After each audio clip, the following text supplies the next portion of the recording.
po sa lahat. Happy Sabbath. So, magbibigay po ako ng isang testimony para sa yung okay, so yung part ko ngayon ay magbigay ng isang testimony mula sa na-experience ko. So, sino bang hindi nakakaintindi dito ng ng Bisaya? Bisaya, Waray. Hindi nakakaintindi. Kayo. Hindi.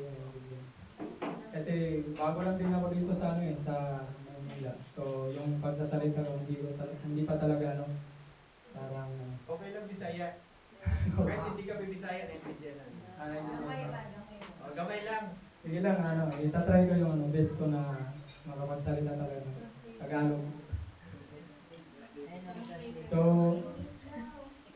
yung testimony ko ay yung yung sa pag-eskwela ko ng college. So, pag fourth year, second sem mga kapatid.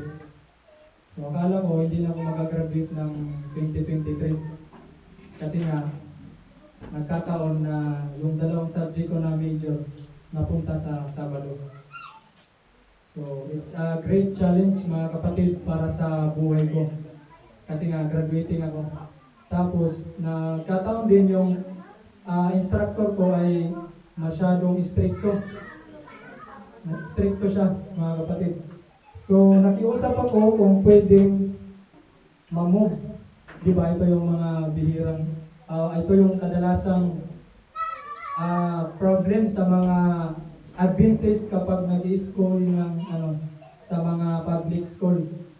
Kapag hindi mga Adventist na eskwelahan. So ayun mga kapatid, nakiusap ako kung pwede ma-move or ma-excuse na lang ako sa klase tapos mag-comply na lang ako ng mga activities at saka mga assignments, ganyan. Tapos exam ng online lang. So hindi siya pumayag mga kapatid. Hindi siya pumayag kasi nga unfair daw. So yun yung nag-share din yung isang natin na unfair daw sa mga kaklase namin. Excuse daw ako pero yung mga classmate ko pumapasok.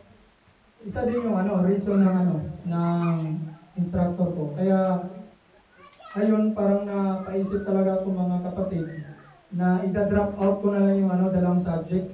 Nag-decide na talaga ako na i-drop out tapos kunin ko next year pagka 2024. Kasi wala na akong choice kundi i-drop out na lang talaga. Pero nung pumunta ako ng engineering department namin nang pumunta ako ng engineering department namin, nakiusap ako sa coordinator doon na, sir, pwedeng i-drop out ko na lang yung dalawang subject ko na machine design at saka power plant.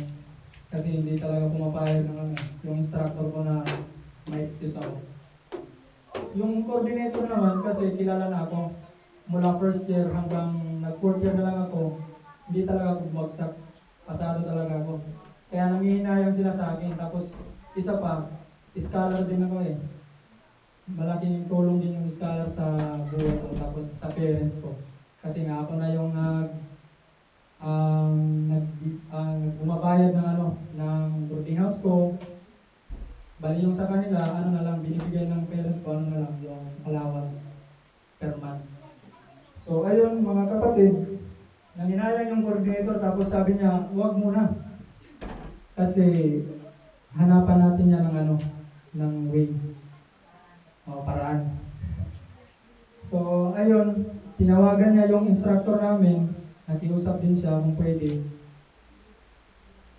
Sabi ng instructor ko, sige, mag-usap muna kami ni Mr. Itigan. So isang araw, pagdating ng ng schedule namin, doon nag-usap kami, one-on-one kami ng instructor. Sabi niya, bakit talaga hindi ka pumapasok ng Saturday?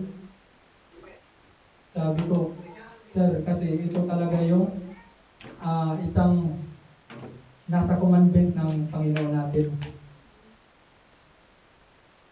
Pangilan nga yun? Fourth commandment. So, binigay ko sa kanya yung verse, Bible verse. Kasi nga, nagtatanong siya. So, binigay ko sa kanya Exodus 20 verse 8 to 10. So, anong sabi doon? Brother Jimmy?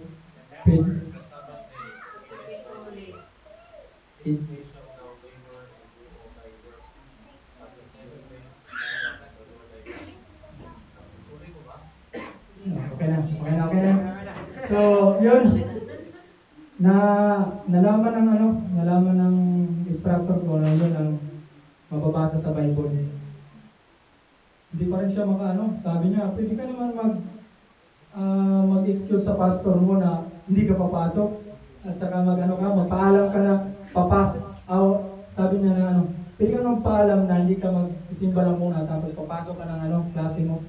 Sabi ko sa kanya, sir, hindi yan sa pastor. Individual kasi yung salvation. Yung sabi ko sa kanya.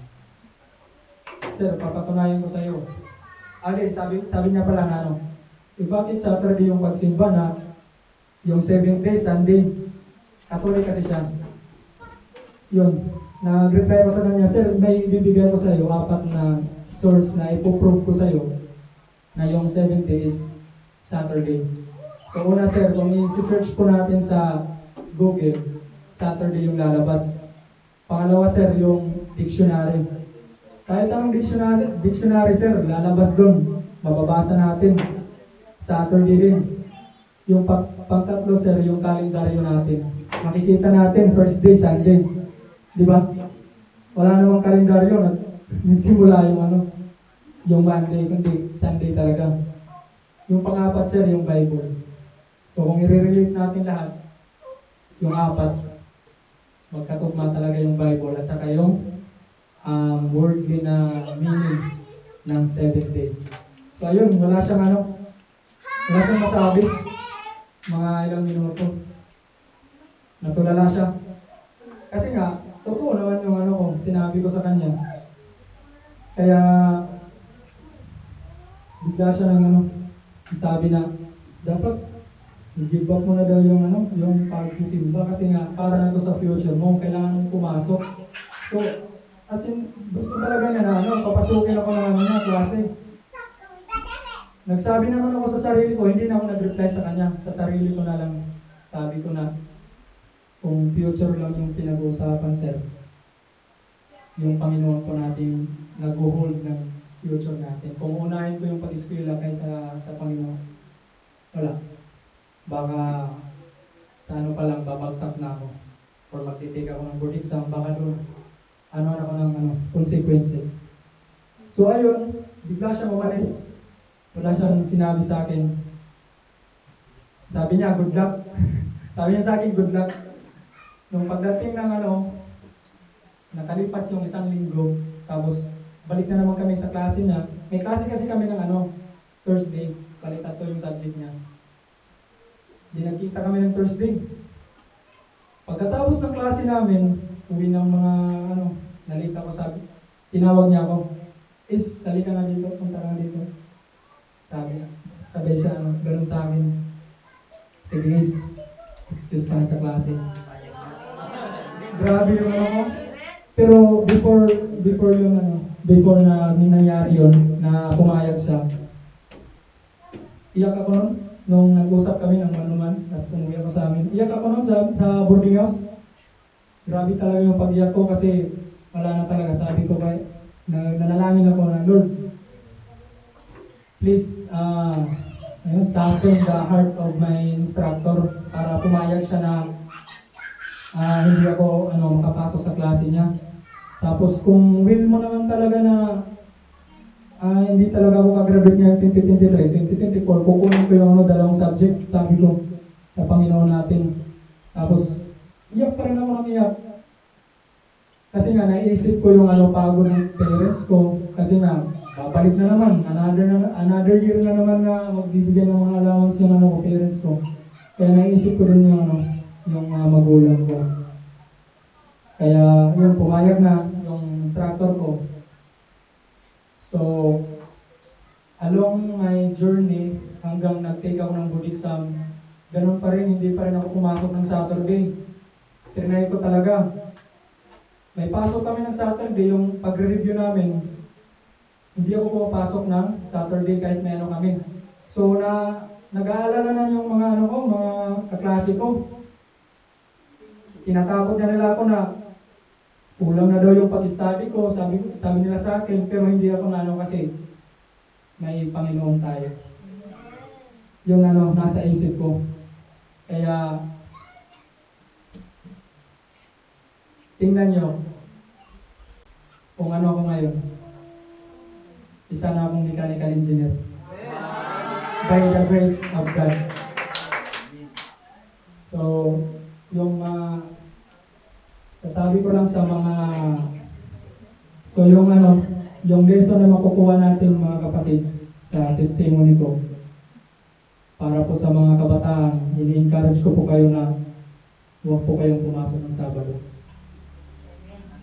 Huwag na po kayong pumasok ng Sabado. Kahit ano pa yan, o kahit sa trabaho natin, may pasok tayo ng Saturday, huwag tayong pumasok, huwag tayong matakot kasi may Panginoon tayo mga kapatid.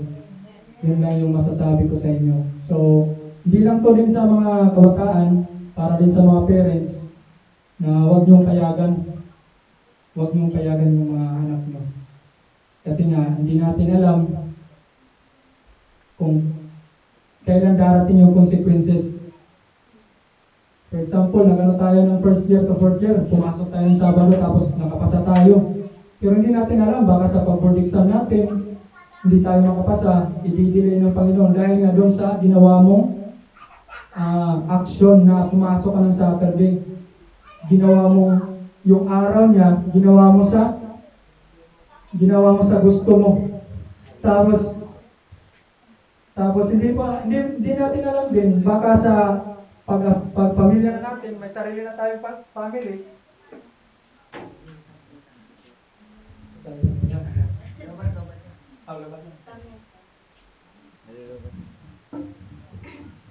So, balik tayo. So, baka sa pag-family natin, may sariling pamilya natin, doon din tayo anuhin ang consequences, paghihirap, dahil nga sa ginawa natin. So, yun lang mga kapatid, yung ibibilin ko. Kaya yung message ni Pastor, na-inspired ako kasi yun din yung yung favorite na story sa Bible, yung kay Daniel. Kasi nga, yung character talaga ni Daniel, God first. So I hope tayong lahat ganun din. So, happy Sabbath sa ating lahat.